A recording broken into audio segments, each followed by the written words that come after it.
యేసు శిలువ గురించిన వాస్తవాలు. దేవుని బరువు 85 కేజీలు, ఎత్తు 5. శిలువ బరువు 150 కేజీలు, ఎత్తు 15 ఫీట్స్, వెడల్పు 8 ఫీట్స్, మేకుల మందం 3.4, పొడవు 8 ఇంచులు.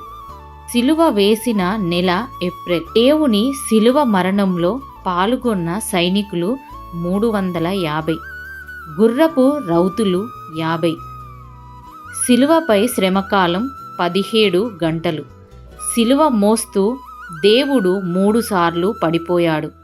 తలలో దిగిన ముండ్లు 17, చిందిన రక్తం 6.5, శరీరంపై గాయాలు 5480, ఉప్పుకు తగిలిన గాయాలు 150. మనందరి కోసం దేవుని యొక్క త్యాగం ఈ శిలువ మరణం.